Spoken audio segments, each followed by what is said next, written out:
Eu conheci uma vez o CEO da primeira empresa onde trabalhei em Londres, ou da segunda no caso, que vendeu a empresa ao fim de 20 anos, ganhou muito dinheiro e começou a chorar porque não sabia o que fazer à vida, era casado, não estava particularmente bem com mulheres, mas divorciar-se tinha dado mais trabalho, conhecia o mundo inteiro, viajava imenso, mas depois não tinha vida pessoal. Ele tinha estado presente num aniversário do filho que tinha 30 e tal anos. E eu pensei, ok, ora aqui está uma coisa que nunca me vai acontecer, sei que isto é possível e eu vou fazer tudo no sentido contrário. E, portanto, para mim é mesmo essencial. Eu acho que não o trabalho, eu gosto muito do meu trabalho, mas é um meio para um fim.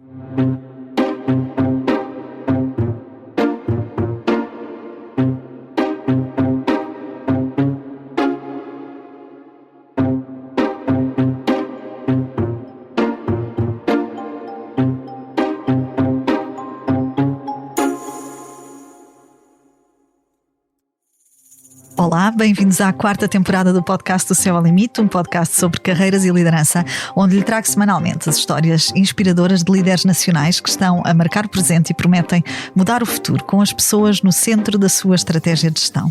Eu sou Cátia Mateus, jornalista de Economia do Expresso.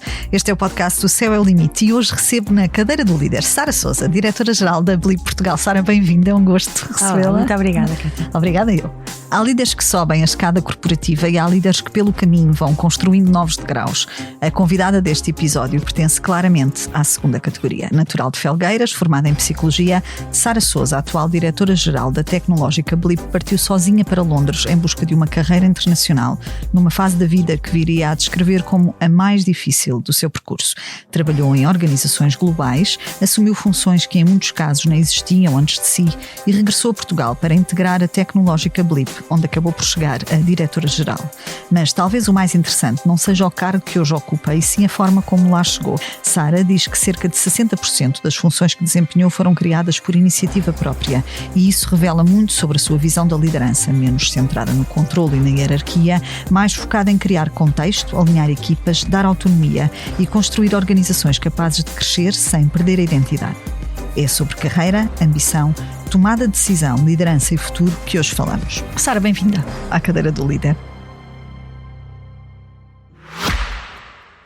O futuro nem sempre chega de repente. Às vezes começa com uma escolha simples, uma escolha por uma forma mais inteligente de nos movermos, mais eficiente, mais sustentável, mais alinhada com a forma como vivemos hoje. É por isso que cada vez mais pessoas estão a fazer a transição para a mobilidade elétrica. Pessoas que procuram novas soluções, que gostam de simplificar e que preferem avançar em vez de ficar à espera. O Volvo EX30 foi pensado para elas, compacto por fora e inteligente por dentro, 100% elétrico e preparado para acompanhar um mundo em constante mudança. E porque as melhores mudanças devem ser simples, na compra de um Volvo elétrico, recebe uma wallbox para carregamento em casa. Menos complicação, mais movimento. Volvo for Life. Sara, bem-vinda à cadeira do líder. Diz que em pequena sempre gostou de meter no nariz onde queria. Já falamos mais em detalhe sobre esta carreira que construiu, mas o que lhe pergunto é quanto deste percurso da menina de Felgueiras até à liderança da Blip foi planeado e quanto decorreu simplesmente desta incapacidade de aceitar se calhar os limites que definiam para si? Olá. Eu diria que não foi planeado. Ou seja, há um grau de planeamento que acontece, mas que é sempre olhando para a frente, mas não a tão longo prazo. Eu, até para ilustrar isso, quando às vezes as pessoas perguntam o que é que querias ser quando fosses grande, há sempre esta pergunta. E eu, quando fosse grande, queria ser esteticista porque era o horizonte que eu tinha, ou seja, não conhecia ninguém. Eu gostava de maquilhagem, se queria ser esteticista, não conhecia ninguém que tivesse, na verdade, um emprego qualificado. Na sua base familiar essa era a realidade? Ou não era isso especificamente, era na minha família a maioria das pessoas tem comércio e são autónomas à sua maneira, sim. Mas não é necessariamente emprego especializado. Eu não conhecia ninguém que tivesse um curso que tivesse à minha volta. Eu fui a primeira pessoa da minha família a licenciar-se. Sim, a acabar o curso. E o meu avô não sabia ler. E portanto o que aconteceu foi que eu fui definindo à medida que fui andando. À medida que fui alargando os meus horizontes, fui pensando, eu nunca me contentei e sempre fui aventureira. E portanto, à medida que as coisas foram aparecendo, eu fui percebendo mas espera, se eu cheguei aqui, se calhar agora consigo chegar mais ali. Uhum. E consigo chegar mais ali. E nunca me satisfiz por muito, muito tempo com nenhum sítio onde cheguei em qualquer aspecto da minha vida. E portanto isso foi mais ou menos ditando onde é que eu fui. E espero daqui a 5 ou 6 anos surpreender-me quando é que cheguei nessa altura. É uma eterna insatisfeita? Sim. Sim, isso é sim. bom, isso tem um lado, eu acho, pessoalmente, de muito positivo, é uma coisa com que me identifico muito também. Sim, também tem um lado em que às vezes é difícil de saborear um momento. Isso. Eu às vezes quase que preciso de distância, de um certo momento, para ficar contente com aquela conquista, com não é? aquilo. Exatamente, às vezes não preciso de perspectiva, no momento não acho que é nada de especial, e às vezes olho para trás dali a 4 ou 5 anos e penso, como é que eu fiz aquilo? Sim. Naquele contexto, naquela circunstância, mas nem sempre no momento consigo ter essa perspectiva. Sara, formou-se em Psicologia, derivou para a Psicologia do Trabalho depois. Como é que esta área lhe surge como possibilidade? O que é que ditou esta escolha? Eu fui para a Psicologia, na realidade eu nunca tive, mesmo ao longo do tempo, nunca tive uma coisa específica que eu queria ser. Isso acabou por nunca acontecer. Psicologia surgiu como uma possibilidade, eu gostava dessa área, não em particular em relação a todas as outras, mas enfim, e eu queria fazer um curso numa área que me permitisse trabalhar autonomamente. E se fosse psicóloga, podia sempre ter um consultório, podia sempre, pronto, fui por aí. Depois fiz o curso e percebi que, na verdade, não ia propriamente gostar da prática clínica. Isto de encaixar as pessoas em caixinhas, se cumprirem certos critérios, eu percebi que não ia funcionar para mim, que eu não ia gostar desse trabalho rapidamente. Eu sempre, à parte disto, gostei e tinha amigos, alguns mais velhos, que até já trabalhavam nas empresas dos pais ou tinham algum contacto já com o trabalho desde cedo, e eu sempre me interessei por perceber como é que as empresas fazem dinheiro. Não é? Como é que aquilo tudo funciona? E então descobri que existia Psicologia do Trabalho, que eu nem sabia que existia antes de ir para a universidade, e percebi que aquilo era perfeito para mim, aquilo combinava tudo o que eu achava interessante na mesma área, e foi aí que realmente me dediquei, aliás, aos estudos, ou seja, era um mestrado integrado já na altura. Sim. E quando eu passei à parte do mestrado, realmente é que achei aquilo muito mais interessante e me dediquei, e ainda por cima era uma área que não era nada concorrida, estranhamente, não era nada concorrida, e eu achava, não conseguia entender como é que as pessoas não percebiam que aquilo era a melhor oportunidade da vida. A sua história, e a Sara fala nessa procura, ou nessa busca sempre pela autonomia, até na escolha desta área de formação. A sua história sempre foi marcada por essa autonomia desde muito cedo. Aos 20 anos, 20 e poucos, decidir para Londres, sem emprego garantido, numa fase difícil da vida. Se pudesse voltar atrás e encontrar essa Sara que partiu para Londres no aeroporto, o que é que já sabia sobre ela própria que os outros ainda não sabiam? Não sei se sabia conscientemente, mas no fundo o que eu tinha em mim é que eu não queria ter um percurso igual a toda a gente, não queria fazer, nunca quis, sempre rejeitei a ideia de fazer tudo porque toda a gente faz, e ter o mesmo percurso igual a toda a gente. Isso, aliás, sempre me repeliu, essa ideia. E eu queria ir para fora, essa era a base.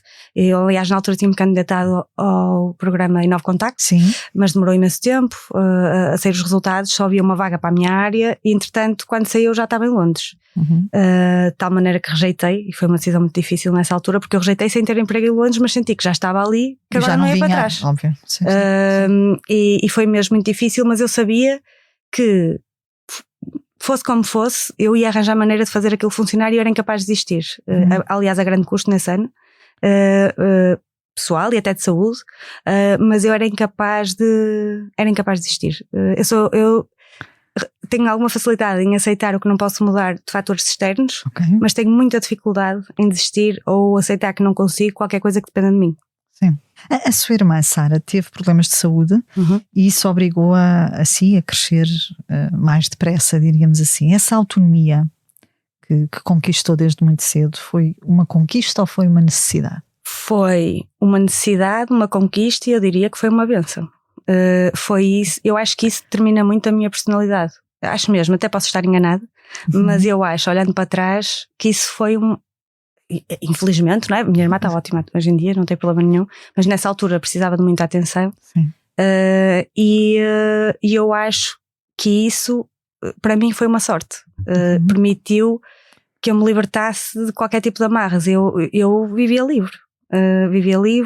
Os meus pais na altura faziam feiras e portanto levantavam-se muito cedo para ir para o trabalho. Depois a minha irmã estava sempre nos médicos, era realmente, ela tinha alergia à proteína de leite de vaca e nem sabia o que era isso. E que na altura era uma coisa... Sim, e ela teve mesmo doente, ninguém sabia o que era. Isso teve uma série de consequências depois, mas até a longo prazo, até hoje. Mas, enfim, precisava, ninguém sabia, não é? E isso é assustador, ter-se um bebê muito pequenino, não saber que problema tem, e então a minha mãe teve que fazer opções e na altura mesmo para me levar para a escola, era muito cedo de manhã, como é que ia ser, então tive que ir para a minha avó e para mim isso foi ótimo. Eu estava, ninguém sabia se eu tinha trabalhos de casa, se não tinha, o que é que eu tinha para fazer, eu estava por minha conta e isso na verdade foi muito bom. A Sara tem uma ligação muito especial à sua avó e já vamos falar dela até aqui nesta pergunta que tenho para lhe colocar, porque vem de uma família que descreve como muito matriarcal. O que é que aprendeu sobre o poder ao observar as mulheres da sua família? Eu aprendi que as mulheres podem fazer o que quiserem. Ou seja, na minha família há uma iniciativa muito grande de parte das mulheres e uma ambição. Portanto, aprendi isso. Lembro-me quando a primeira vez que percebi de alguém que eu conhecia que a mãe não tinha carta, por exemplo, achei aquilo estranhíssimo, mas não conduz. Eu achava isso estranho, não é? Até a minha avó conduzia e portanto eu achava estranho muito mais tarde que houvesse pessoas que não tinham isto. Claro que eu venho num meio pequeno onde os transportes não funcionam propriamente bem. Sim. Portanto o carro é essencial às pessoas conseguirem fazer alguma coisa. Cá numa cidade poderia ser diferente e portanto enfim eu aprendi isso desde cedo e depois acho que por outro lado também houve algo que ficou presente em mim de uma forma inconsciente e que se eu só agora olhando para trás é que tenho consciência disso, que tem a ver com ela, ou seja, era uma família matriarcal e tinham muita autonomia para muitas coisas, mas também tinham toda a responsabilidade em toda a linha. Sim. E isso é uma coisa que ao longo da vida eu sempre me rebelei também em relação a isso, sempre achei que não fazia sentido, porque é que tinham que ser elas a fazer tudo de início a fim. E portanto teve mesmo muita influência em mim na forma como eu abordo os temas atualmente, tanto na minha vida pessoal como a nível de trabalho. Há alguma característica da sua personalidade, Sara, que hoje considera um ponto forte seu como líder, mas que em criança ou na adolescência era visto como um defeito? Sim. É esta... ou seja, esta tenacidade de querer fazer as coisas, esta vontade de fazer coisas e eu sou muito teimosa e isso pode ser bom, mas também pode ser muito mau. Nós estávamos a falar disso precisamente antes de começar a gravar, não é? Exato. E no quanto se revê nos seus filhos hoje, não é nisso? Sim, completamente. Eu, na verdade, em última instância quero que eles sejam assim e que tenham escolhas próprias, mesmo que eu vá discordar e vá dar muito trabalho, mas enfim. É preferível. É preferível. Mas isso na adolescência podia gerar muitos conflitos e gerava às vezes, porque eu achava sempre que sabia tudo e qual era a melhor forma para todas as coisas e tinha sempre, mesmo muita confiança que sim, mesmo que às vezes não fosse o caso, mas eu achava mesmo convictamente, não era só para dizer que era a minha maneira, eu achava que era a melhor forma. Sente que se tivesse nascido numa família mais tradicional, no sentido da sua organização, não tão matriarcal, ou com essa raiz tão matriarcal de que fala, seria a mesma líder que é hoje? É difícil pôr-me nesse lugar, porque não faço ideia do que isso seria. Portanto, não sei se faria diferença ou não. Eu acho que também há uma componente de personalidade sim, que é própria sua. Que é próprio, claro. Por isso não sei propriamente dizer, mas acho que me influenciou muito. Por onde é que andou, Sara, até aqui chegar, desde Londres? Portanto, de Londres eu voltei para Portugal, na verdade, para trabalhar de casa, para a minha empresa anterior, mas já vinha neste processo, eu fui encontrada para a Blip, contactaram-me na altura e o processo demorou algum tempo. Quando eu voltei para Portugal para trabalhar de casa para a minha empresa anterior, o processo não tinha concluído e eventualmente fiquei na Blip, por isso fui viver para o Porto pela primeira vez, nunca tinha vivido no Porto, fiquei lá até pouco depois do Covid.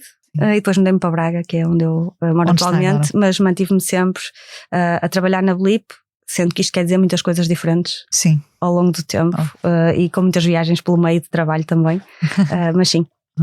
Deixe-me voltar a esta experiência em Londres que falávamos há pouquinho. Define-a como a mais difícil da sua vida. O que é que a fez não desistir? Eu não sou capaz de aceitar. Era aquilo que eu dizia há bocadinho. Eu tenho mesmo muita dificuldade em aceitar que tenha a desistência, o limite. Ou seja, eu sou capaz de levar à exaustão, o que tem consequências negativas muitas vezes, mas sou capaz de, naquilo que depender de mim, eu acho sempre que é possível. Há sempre uma forma. Eu vou fazer uma coisa que não gosto muito, quer dizer uma coisa em inglês, mas não há uma forma que traduza isto da forma como eu quero dizer, e é aquilo que me define, que é where there is a will, there is a way. E eu realmente vivo por isto.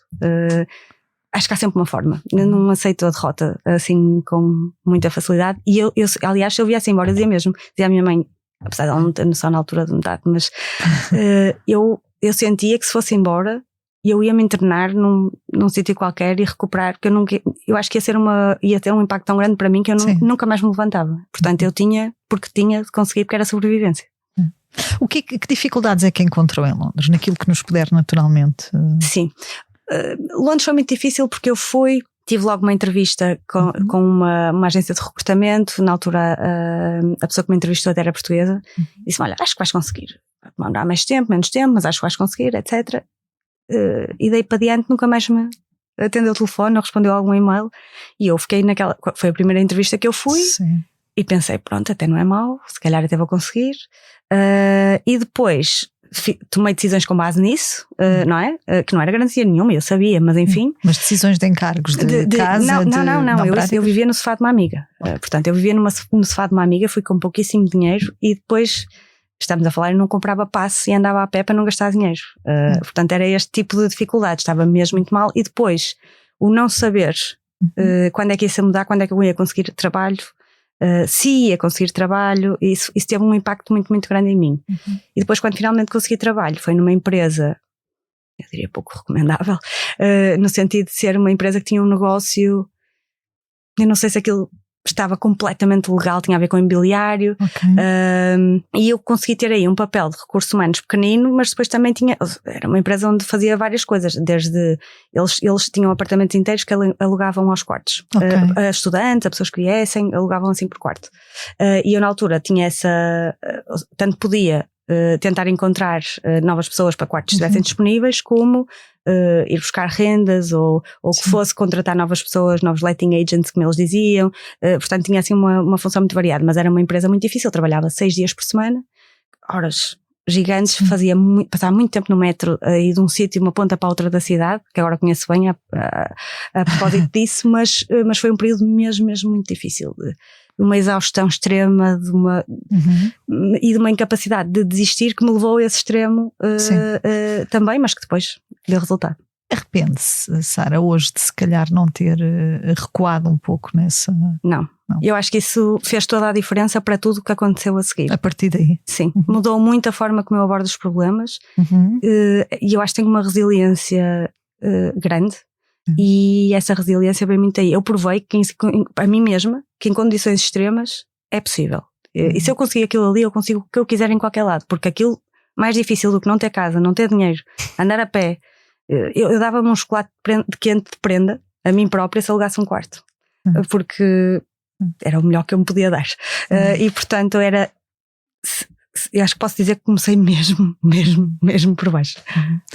Falava dessa resiliência, e hoje esse tema da resiliência é um tema de que se fala muito, sobretudo para as novas gerações de profissionais. Acha que esta resiliência se aprende, se treina, ou que simplesmente existe em nós e se revela quando não há outra alternativa? Acredito que existe uma componente que já faz parte das pessoas, mas acho que é como ir para o ginásio. Se uma pessoa quiser desenvolver um músculo, só desenvolve se houver resistência. E eu acho que se as pessoas nunca tiverem nenhum tipo de dificuldade, ou nunca tiverem que ultrapassar alguma coisa por si próprias, não têm oportunidade de desenvolver essa resiliência, que é essencial a meu ver, porque nunca nada é perfeito. E portanto vai sempre haver momentos a nível pessoal e profissional que vão exigir essa resiliência para a pessoa conseguir ultrapassá-los. E se não tem oportunidade, e muitas vezes contextos de muito privilégio, muitas vezes não resultam assim tão bem no futuro, porque as pessoas não tiveram essa oportunidade, foi-lhes tirada. Muitas vezes sem ser, não é por decisão própria, não é? Mas eu acho que é uma oportunidade. A pessoa ter a possibilidade de estar numa circunstância em que tem que conseguir, não é? adversa, e tem que conseguir. Há limites, não é? Mas dentro de coisas saudáveis e que a pessoa realmente tenha a possibilidade de conseguir se ingrar, acho que é de todo essencial. Que versão desta Sara de Londres ainda vive na Sara de hoje? Uma grande versão.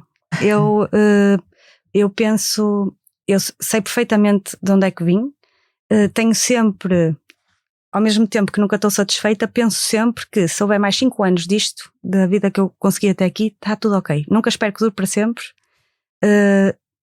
Tenho o conforto de saber que foi possível. Claro que era pior agora, acho eu, porque é mais fácil ir evoluindo do que voltar para trás. Mas eu tenho sempre essa noção da finitude e que é uma altura fui de Uber para o aeroporto e a senhora que ia conduzir, eu achei, não sei explicar, é da maneira como ela falava e como ela estava, a postura dela, e eu não estava a perceber, não desfazendo, mas não estava a entender aquela pessoa naquele contexto, não percebi. E depois, ao longo da conversa, entendi que ela era diretora comercial de uma empresa têxtil. Sim. E depois, na crise, ficou sem trabalho e ela disse, quando é que eu imaginei na minha vida que ia estar a fazer deste lado, deste lado, a fazer. E para mim, este é um tipo de exemplo que para mim é muito importante. Não há nada que dure para sempre. E eu estou sempre pronta para, se não der mais, vamos fazer outra coisa e vamos conseguir. Seja o que for. Seja o que for. O que é que aprendeu sobre si própria quando percebeu que estava sozinha e sem rede de segurança em Londres? Sozinha não posso dizer que estava, porque tinha lá uma grande amiga que foi também sem ela não teria conseguido, porque não ia dormir na rua, não é? E então as pessoas não existem sozinhas e ninguém faz nada sozinho, e portanto há sempre pessoas que nos ajudam ao longo do percurso e ela foi uma delas. Mas claro que eu sentia desde logo que era um peso para ela, não que ela me fizesse sentir, mas a pessoa ao fim de um tempo, uma coisa é um mês, outra coisa são 2, 3, 4, 5. Ao fim de um tempo é muito desagradável, mas o que eu senti foi que sobretudo eu senti que não tinha alternativa. Eu sabia que tinha, mas eu nunca aceitei que isso fosse uma possibilidade e portanto não havia mais nada a fazer, eu tinha simplesmente de continuar e eventualmente conseguir. Da mesma maneira que não há bem que sempre dure, nem há mal que nunca acabe. E eu acho que isto é mesmo verdade. Sara, lidera hoje uma empresa tecnológica partindo de uma formação de recursos humanos. Não há muitos CEOs nesta circunstância. As áreas de recursos humanos, tal como as áreas de comunicação, são sempre áreas que tipicamente não chegam tão facilmente ao topo. Porquê que acha que isso aconteceu consigo? Para já, eu sempre tive uma perspectiva muito comercial. Sobretudo, como eu disse no início, todas as escolhas que eu fui fazendo, eu fui pensando, mas espera, o que é que isso pode significar? Posso ser autónoma, não posso ser autónoma? Como é que, desde a escala mais pequenina até aos dias de hoje. E enquanto profissional de recursos humanos, eu sempre considerei que o meu trabalho era entender o negócio e que eu não poderia fazer um bom trabalho se não tivesse esse entendimento. Portanto, eu sempre, e sobretudo numa empresa tecnológica, não podia estar mais longe do meu contexto e da minha formação. E eu sempre me esforcei, nem posso dizer esforcei porque nunca foi um grande esforço, que eu gosto. Sempre tive gosto por genuinamente aprender e saber mais, faço imensas perguntas e depois para pessoas que fazem da tecnologia a sua vida, suponho que sejam perguntas, às vezes podem não fazer sentido, faço sempre essa ressalva, mas faço as perguntas todas. E sempre tive esta curiosidade de entender o negócio e perceber para onde é que vamos, tanto do ponto de vista da tecnologia, que é mais, naturalmente, a Blip é uma empresa tecnológica, mas fazemos parte de um grupo maior de entretenimento e eu sempre gostei de fazer esta ligação e entender o negócio e para onde é que vai e que isso guiasse as minhas decisões. Portanto, daí eu acho que foi mais fácil fazer uma transição. Foi mais difícil o caminho por esta via? E quando pergunto mais difícil é se sente que há efetivamente um preconceito relativamente a líderes oriundos de outras áreas que não a gestão core ou a tecnologia no seu aspecto mais técnico, mais formal? No meu contexto eu não posso dizer que senti isso. Okay. Não posso dizer se existe ou não. Sim. Mas no meu contexto eu não posso dizer isso. O que é que um profissional de recursos humanos tipicamente vê com mais facilidade numa empresa, seja ela tecnológica ou não, quando está numa posição de liderança, que outros líderes de outras áreas possam não ver? As nuances e as pessoas. Porque é que as empresas, um lugar comum, não é? As empresas são feitas de pessoas e naturalmente que para tudo funcionar, a tecnologia, pelo menos até à data, era feita por pessoas e portanto esse é o início da equação. E eu acho que muitas vezes as pessoas que estão em cargos de gestão mais sénior não veem a nuance e não veem que as pessoas se movem por coisas diferentes, por razões diferentes e que às vezes ao longo do tempo isso varia. E o que é que as leva a ficar num sítio, o que é que as leva a fazer um melhor trabalho e que o que serve para mim pode não servir para aquela pessoa. E eu acho que muitas vezes este entendimento do ser humano e na sua totalidade e naquilo que o move às vezes acaba por faltar ou pode faltar numa liderança de outra área. Sim, agora não acho que acho que há muitos líderes excelentes que vêm de outras áreas, sem dúvida nenhuma. Agora, eu acho que a mim me facilitou isso. Eu vejo em muitas áreas do meu trabalho que o meu contexto de recursos humanos me é muito útil. É um desbloqueador, quase. Sem dúvida. Quando passou a sentar-se nas reuniões de liderança, qual foi a sua maior surpresa? Não diria nas reuniões de liderança propriamente a localização, porque nós fomos, a empresa que é hoje, é mesmo um contexto muito diferente, mas à medida que fui passando mais tempo com pessoas muito sénior dentro da organização, incluindo C-level e diretores executivos, o que fosse, surpreendi-me muitas vezes por pensar, às vezes penso que não tenho credibilidade de fazer certa coisa, ou como é que eu estou a fazer isto, e depois olho para outras pessoas e penso, não, posso afinal, porque se aquela pessoa está a fazer aquilo, eu também posso fazer isto. Surpreendi-me por isso, surpreendi-me por ver que há pessoas que, independentemente da sua senioridade, têm uma integridade e uma forma de trabalhar que é inspiradora, e conheci muitas pessoas e tive a felicidade de trabalhar com pessoas com quem sei que posso contar, e algumas que até já saíram da empresa, e que eu acho isso, que fazem as coisas sem interesse nenhum e não têm nada a ganhar, e eu acho que isso é mesmo muito interessante, e perceber que há pessoas que fazem, que incluem no seu propósito ajudar outras e desenvolver outras e criar oportunidades para outras e serem mesmo sponsors de outras pessoas, porque só pela natureza de fazer isso, e porque sim, e eu acho que isso é muito inspirador. Há um padrão muito curioso na sua carreira, eu falava nisso na introdução.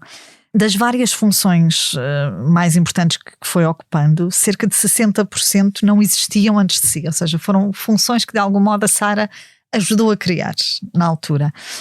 Dá a ideia que em vez de subir a tal escada de que falávamos, a Sara foi construindo essa própria escada para a subir depois. De onde é que vem essa necessidade de criar, no fundo, espaço em vez de esperar por ele, não é? De esperar que as coisas aconteçam? Sim, eu acho que esperar eu não tenho, do ponto de vista da minha personalidade, esperar é uma coisa que me aflige. E eu não gosto. Há vários fatores aqui. Eu sempre tive a ideia, e desde cedo houve pessoas que conheci e experiências que tive que sempre me fizeram pensar que eu não quero um dia acordar e arrepender-me de coisas que não fiz, e de ficar à espera. E de esperar pelo momento certo, não é? Certo, não há momento certo. As pessoas têm que agarrar e fazer, e eu tenho muito essa energia. E acho que felizmente tenho tido a sorte de conseguir fazer isso. Mas também é uma questão de contexto, tanto na minha experiência em Londres como desde que me juntei à Blip.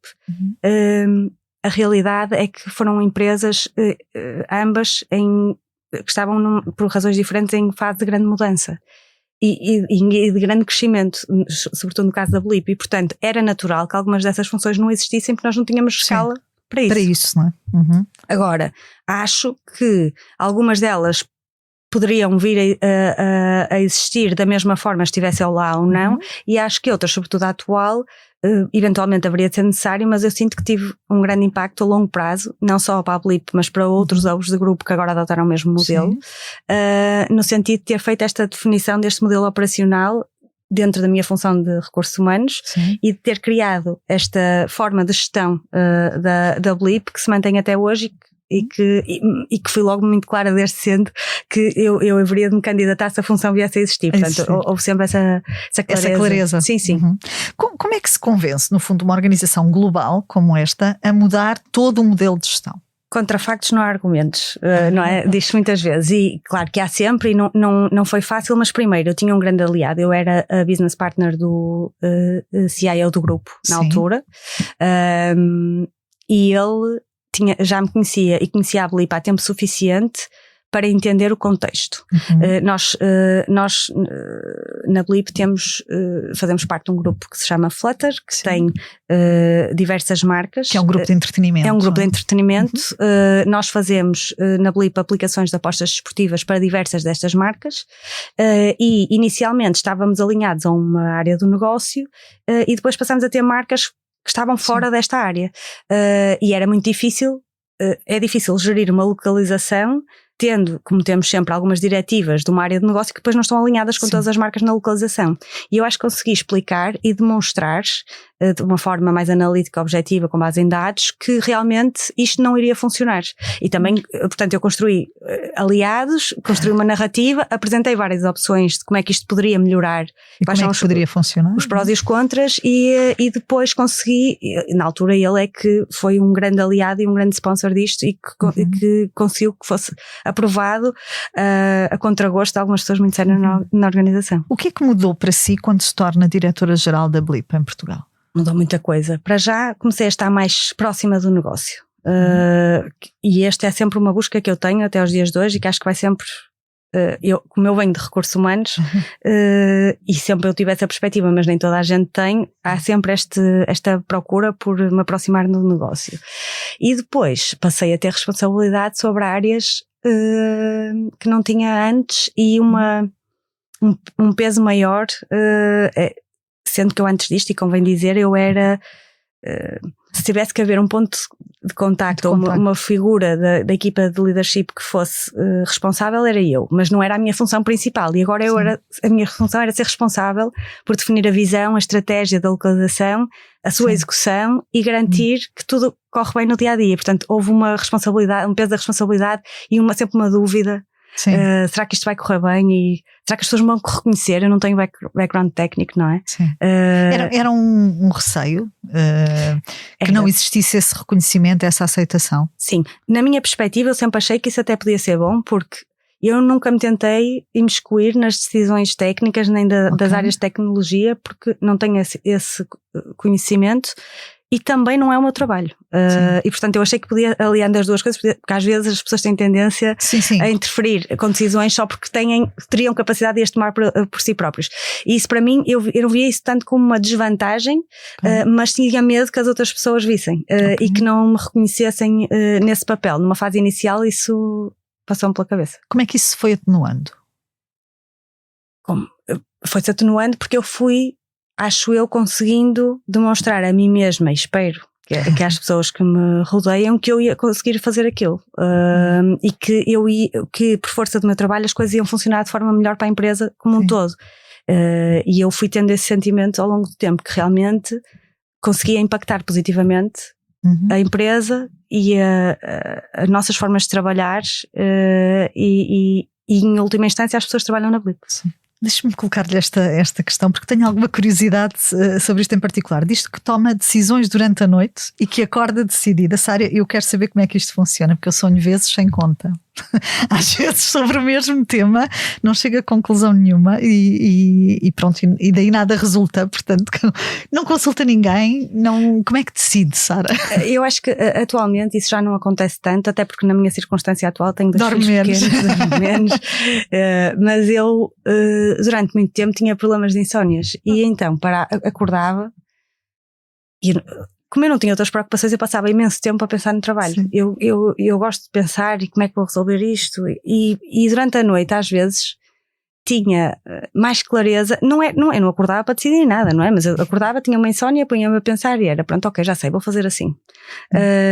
Mas isto era para o trabalho como era para a minha vida. E quando vim embora de Londres foi assim. Eu estava lá mais ou menos, ia fazer 4 anos e não tinha nenhum plano de vir embora tão cedo. Pensei que ia ficar, não a longo prazo, mas que ia ficar mais 2 ou 3 anos, pensava eu. E um dia vim a Portugal, fiquei cá em maio 2 semanas, estava um bom tempo incrível, e depois fui para Londres e disse, não, acabou, vou embora. E vou ter que arranjar maneira. Disse à minha mãe que ia embora, vais ver, mãe, vou conseguir vir para casa trabalhar de casa. E ela, tu não estás bem? Ninguém acreditava que eu fosse realmente fazer isto. Foi muito antes de Covid, não é? Não é como agora, que parece normal e natural e toda a gente faz isso. Sim. E portanto é isso, eu acordei e estava decidida. Eu não consulto as pessoas, não é por não querer saber delas, é porque eu acho uma falta de respeito perguntar a alguém a opinião e depois não fazer nada com isso. Não fazer nada com isso, na verdade. Portanto é raro. Agora, claro, tenho o meu marido, que nós somos uma equipa e funcionamos muito bem, e portanto agora é diferente na nossa vida familiar. Por isso é que eu digo que isso era mais antes. Mas eu não tenho medo de tomar decisões e de definir o que é que se vai fazer e fazer. É uma líder solitária ou nem por isso? Eu acho que ninguém chega o anjo sozinho, portanto, mas acho que há circunstâncias em que pode ser solitário. Por exemplo, circunstâncias em que há coisas que estão para acontecer e estamos a trabalhar nelas e a desenhar, que ainda não podemos falar sobre isso. Muitas vezes pode ser solitário. Trabalhar lado a lado com pessoas, isto acontecia muito em recursos humanos, trabalhar lado a lado com pessoas que estão, que podem ser impactadas em processos de reestruturação e elas não sabem, e ter que perceber como é que vou encontrar o melhor resultado possível para essa situação, sem nunca poder discutir isso, sem nunca poder falar sobre isso. Como é que se gera isso emocionalmente? É difícil. Eu confesso que é bastante difícil e agora já estou mais habituada, mas inicialmente tinha muito impacto em mim. Eu tive um burnout a certa altura que teve muito a ver com isso. Eu lembro-me, até já contei hoje esta história, que uma vez em Londres estava num quarto de hotel, tinha ido uma viagem de trabalho, e a certa altura acordei da meia da noite com batimento cardíaco como se estivesse a correr, e não conseguia acalmar, porque eu estava tão preocupada com o impacto que uma certa reestruturação ia ter e que ainda por cima eu não concordava da forma como se estava a fazer, e isso é muito difícil fazer de conta. Pronto, não, estou a fazer o meu trabalho, fiz o máximo possível, agora até logo. Eu nunca tenho esse desligamento. E isso pode ter um impacto muito grande, é mesmo muito difícil. Não sei bem, não posso dizer que tenho uma estratégia para ultrapassar isso, que não seja com o tempo perceber que nem tudo é definitivo, que as coisas não são tão sérias como parecem, e relativizar, e acho que ter filhos me ajudou muito a relativizar tudo.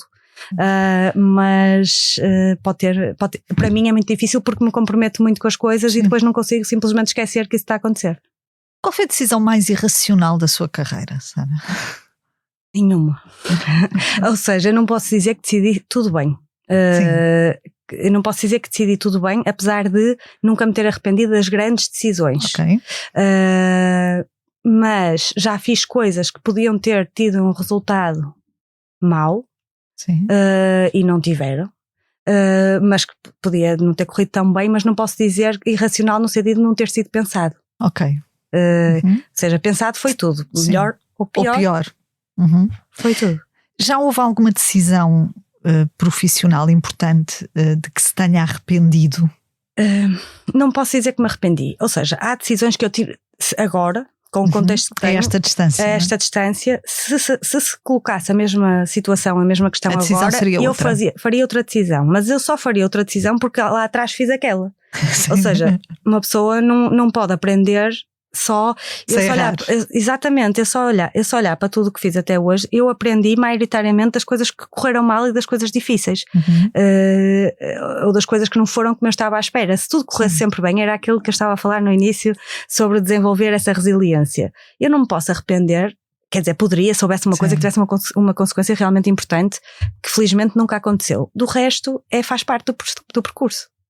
Qual foi a maior conta que pagou por ser demasiado determinada? Acho que é a nível de saúde. Eu já tive uma ou duas circunstâncias, ainda muito recentemente. Eu realmente já disse que o ano mais difícil para mim foi em Londres esse início, mas na verdade agora foi o ano passado. Portanto a coisa vai evoluindo. E eu, lá está, o não aceitar os limites muitas vezes que eu tenho, e não é possível as pessoas fazerem tudo e tudo ao mesmo tempo e tudo bem. E era muito bom, mas... E os nossos limites também mudam, mas não é? Na minha experiência, com as circunstâncias. Exato, mas na minha experiência pessoal não é possível. E eu tive 2 filhos muito juntos, e estava a construir uma casa. Durante esse processo ainda me candidatei a mais responsabilidade interna na empresa, portanto não tenho intenção nenhuma de sair, gosto muito de lá estar, mas quer dizer, nunca, às vezes é preciso aceitar que não é o timing, que é necessário fazer coisas diferentes ou não fazer essas coisas naquele momento, e eu fiz tudo ao mesmo tempo, e isso teve um custo para mim a nível pessoal muito, muito, muito grande. O ano passado a certo momento às vezes sentia-me mesmo incompetente, sentia assim, se eu fosse minha manager, eu não ia aceitar isto, eu não ia aceitar isto. Ou seja, eu pensava, penso eu, estou aqui há tempo suficiente para as pessoas saberem como é que eu sou, mas se alguém olhasse mesmo em detalhe ao que eu estou a fazer, isto se calhar não é bom o suficiente. E também tenho uma grande expectativa, e não me dou muitos descontos a mim própria. Coloca-se numa fasquia, coloca-se uma expectativa muito alta, não é uma fasquia muito alta, coloca-se numa expectativa muito alta. Sim, eu tenho muito pouca tolerância À sua própria falha? À minha, sim, mais do que todas, à minha, sim. Porque depois não fica, e às vezes nem era tão importante, mas eu levo-me muito a sério, o que é mau. Acaba por ser mau porque, quer dizer, não é uma pressão, assim tão importante, não tem assim tanta importância às vezes. É uma pressão desnecessária, não contribui para nada, não tem nenhum impacto positivo e eu tenho muita dificuldade em contrariar isso. Diz que enquanto líder que não é polícia. Exato. O que é que um líder nunca deve tentar controlar? Porque não faz sentido. Tudo. Ou seja, quando os líderes tentam controlar tudo, eu acho isso impossível. Desde logo, eu acho que as pessoas devem se focar em fazer, em cargos de liderança mais sénior, as pessoas devem se focar em fazer aquilo que ninguém pode fazer por elas. E que mais ninguém vai fazer e que mais ninguém está em posição de fazer. Se estão a ocupar o seu tempo a fazer coisas com outras pessoas que se calhar custam significativamente menos às empresas, podem estar a fazer, desde logo estão a impedir essas pessoas de desenvolver, estão a focar o seu tempo e a sua atenção em coisas que se calhar não trazem maior valor acrescentado possível, e não estão a fazer no fundo o seu trabalho. Portanto, eu quero fazer aquilo que para mim compete. Quero criar condições para as pessoas que trabalham na empresa fazerem o seu trabalho da melhor forma possível. E eu não estamos na escola. E quando eu digo não sou polícia, eu era incapaz de andar a confirmar se alguém fez o trabalho, se não fez. As coisas têm que aparecer feitas. Claro que temos formas de trabalho e governance que nos permite perceber como é que as coisas estão a ocorrer, mas para mim não me importa a que horas as pessoas trabalham, como trabalham. Não no sentido de não me importar que façam muitas horas, não é isso. É cada um trabalha como for melhor para si. A mim não me importa, no seu ritmo, como quiser, desde que as coisas apareçam feitas e que estejam feitas com brio. Agora, eu estar preocupada a focar a minha atenção nisso, para mim é impensável. Qual é o erro de liderança que da realidade que conhece mais observa em gestores intermédios, os líderes de equipas? Gestores intermédios, do meu ponto de vista, particularmente quando são pessoas que foram, imaginemos, técnicas e depois acabam por saltar para um cargo de gestão, de liderança, que têm relação com o trabalho que faziam anteriormente, muitas vezes as pessoas sentem muita dificuldade em deixar.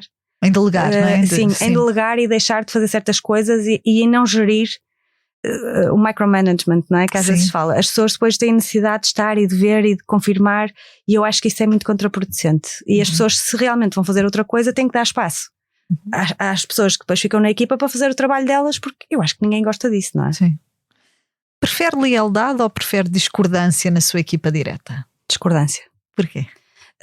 Porque eu acho que as equipas funcionam melhor, todas as pessoas têm uma perspectiva e as pessoas vêm com conhecimentos, experiências diferentes e competências diferentes que podem aportar valor a uma decisão. Ora, se toda a gente disser que sim, mesmo que achem que está mal, à partida se calhar não vamos chegar ao melhor resultado. E portanto, se há coisa que eu não gosto, acho que é um erro, não gosto de contratar e não gosto de trabalhar com pessoas que me digam que sim a tudo. Eu gosto de trabalhar com pessoas que me digam assim, olha, acho que isto não correu bem, ou acho que não é a melhor decisão. Não quer dizer que eu vou aceitar tudo o que me estão a dizer, mas as pessoas têm que ter espírito crítico e não fazer as coisas porque alguém disse que sim. Acho que isso é péssimo. E depois, em níveis mais sénior das organizações, ainda é muito pior. Quando as pessoas têm possibilidade de tomar decisões e que as suas decisões impactam muita gente e fazem isso com base no que acham. Há sempre uma pessoa, que acham que o CEO vai gostar de ouvir. Há sempre uma pessoa acima, não é? Não sei o que seja. Portanto, o que acham, eu acho que isso para isso não é preciso aquela pessoa estar ali. Se for para fazer aquilo que é expectável, não há nenhuma decisão a tomar, não é necessário estar ali. Eu acho que as pessoas têm que exercer a função que têm e tomar decisões por si. Como é que a Blip passou de cerca de 250 trabalhadores para mais de 1000? Como é que se cresce sem perder a identidade numa empresa? E às vezes não vou dizer que não se dilui, sobretudo quando o crescimento é muito, muito rápido. Sim. Quando pode ser um crescimento grande, mas se fosse gradual, é diferente. Agora, nós sempre fomos muito intencionais e eu acho que é preciso ser-se muito intencional nessa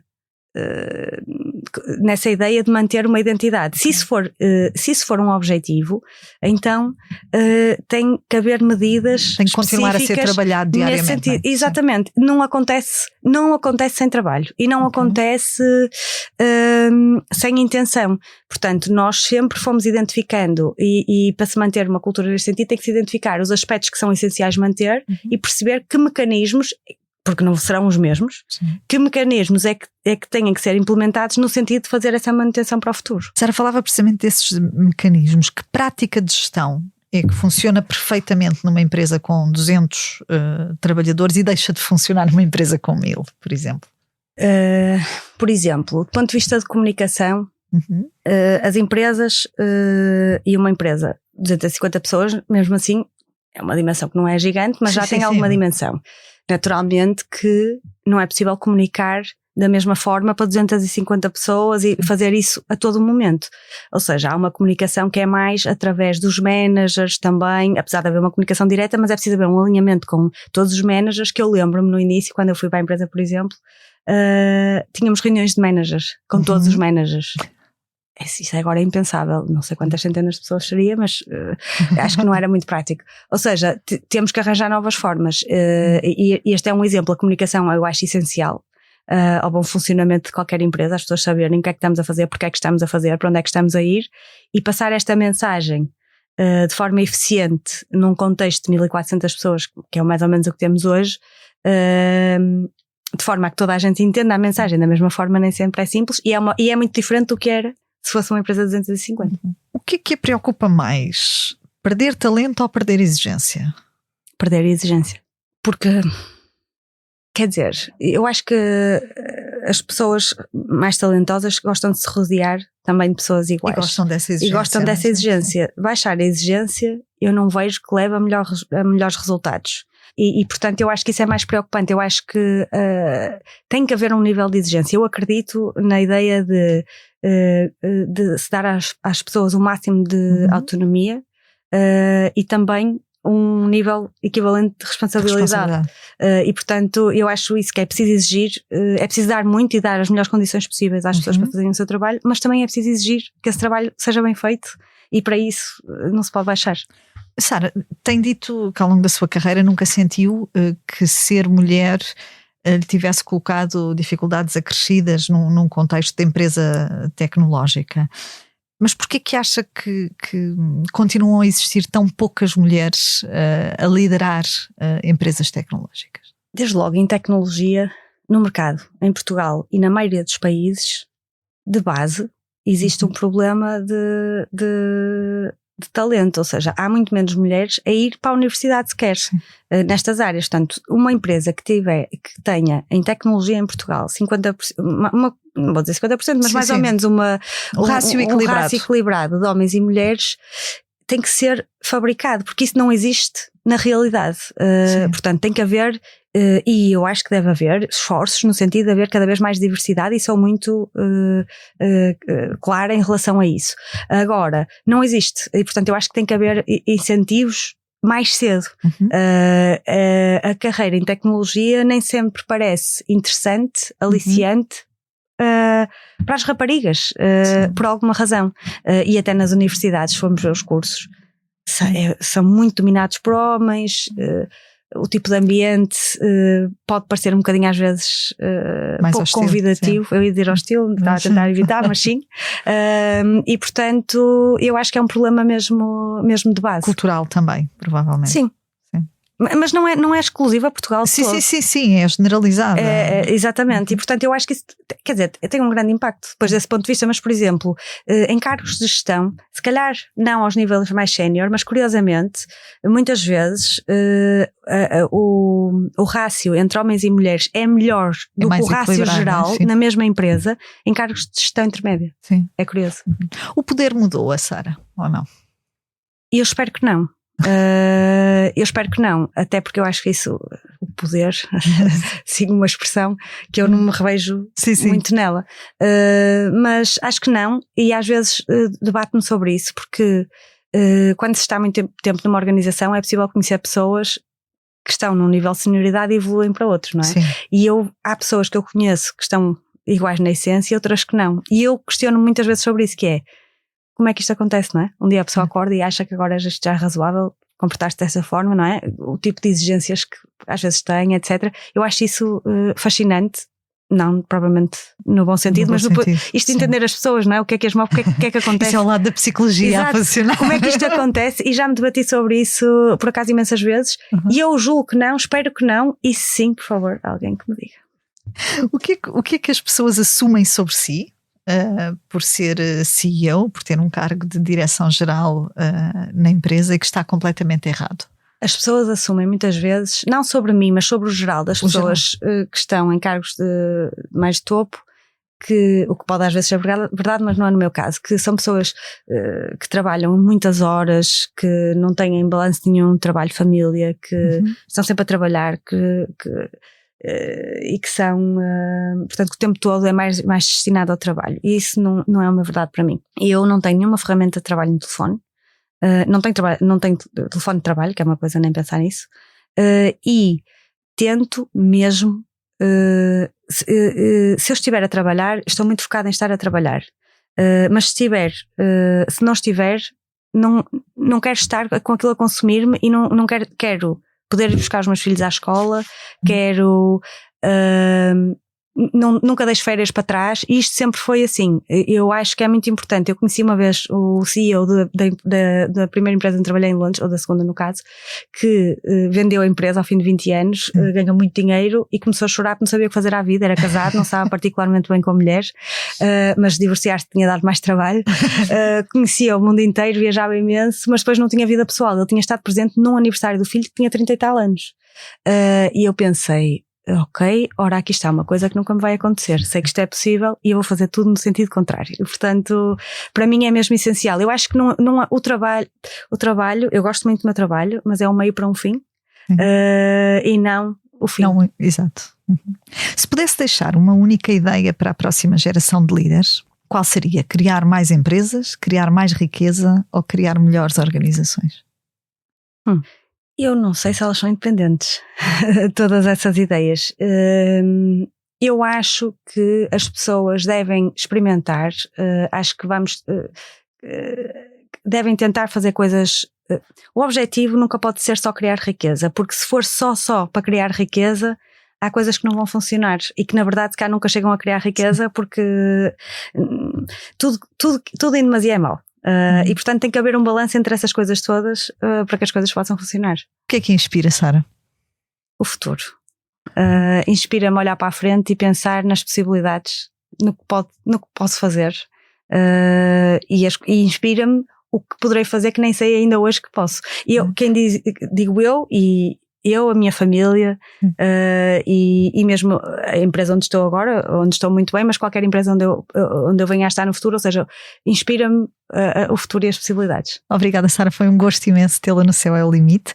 Fechamos assim este episódio, que contou com edição e sonoplastia a cargo de João Martins e Salomé Rita. Tivemos connosco na cadeira do líder Sara Sousa, diretora-geral da Blip Portugal. Quanto a nós, quero ouvi-lo, saber o que pensa e que dúvidas tem sobre liderança e o mundo do trabalho. Se tem histórias para me contar, um líder que marcou o seu percurso ou dúvidas de carreira que o inquietem, envie-me um e-mail para o ceoelimite@expresso.empresa.pt. Da minha parte é tudo. Regresso, como é hábito, na próxima semana com mais histórias de líderes que inspiram. Até lá, já sabe, fique bem, o céu é o limite.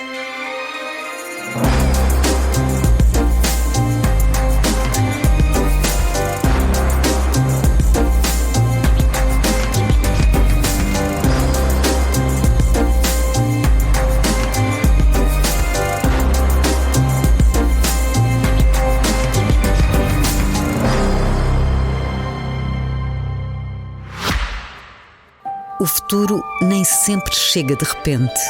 Às vezes começa com uma escolha simples, uma escolha por uma forma mais inteligente de nos movermos, mais eficiente, mais sustentável, mais alinhada com a forma como vivemos hoje. É por isso que cada vez mais pessoas estão a fazer a transição para a mobilidade elétrica. Pessoas que procuram novas soluções, que gostam de simplificar e que preferem avançar em vez de ficar à espera.